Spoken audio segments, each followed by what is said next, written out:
So today we're here at FOSDEM, to be exactly at the end of the FOSDEM event. It's Sunday, and well, Pascal came by, Pascal Bleser here in the LPI room, and I had a chance to grab him and ask him some questions here about the FOSDEM event.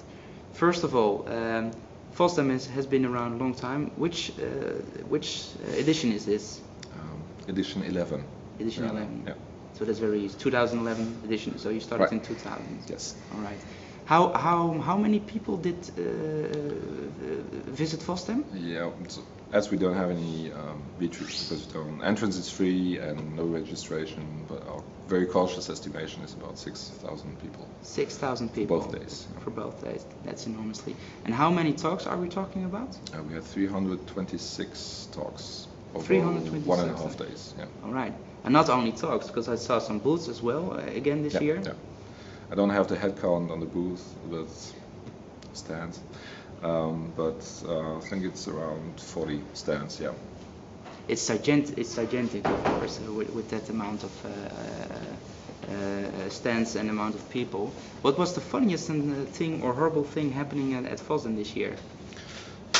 Yeah, I guess as always at FOSDEM, the funniest thing is also the most horrible, at least for us as organizers. But we had, I think, the special thing this year was we had someone sleep in the building from Saturday to Sunday, which wasn't quite enjoyed by the people from ULB, but we would cope with it. Okay, so you slept in the building. Yeah, that's the first time. But tell me a bit, because I'm quite curious, and last year we also talked to each other, but how did FOSDEM came to be? How did it all start? It all started with a single person, who isn't with the team anymore because after 7 editions, very understandably, his motivation started to drop a bit.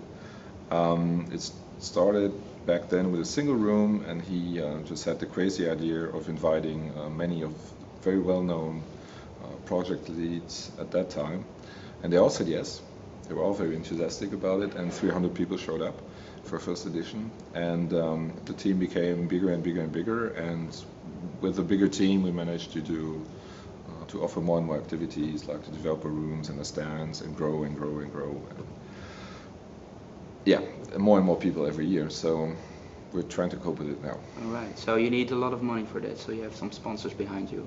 There are some sponsors indeed, but a very important part of what makes FOSDEM tick is also the donations from people. So we don't ask for any entrance fee, but we gladly accept donations from people, and you get very nice t-shirts, not this one, but very nice t-shirts in return, or books from O'Reilly, stuff like that. But that's really an essential part that gives us the freedom to actually not have to accept, sort of sales, stands and talks from sponsors as you have a bigger event. So the sponsors who actually donate to FOSDEM don't get that much in return, and I believe that they all really invest in the value that FOSDEM represents for open source and free software. Because the commercial influence at FOSDEM is it minimal, almost nil? It's nil. Yes, yeah.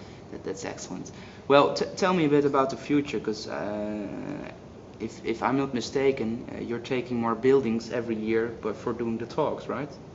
So how about the future?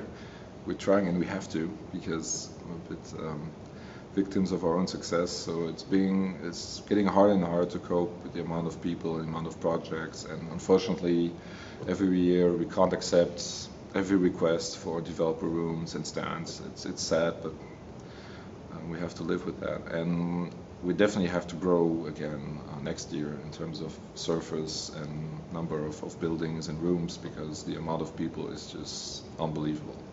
Yeah, it's extremely crowded. And for my final question, this is over, and I believe that all of you guys are immensely tired. When does the next FOSDEM start for you?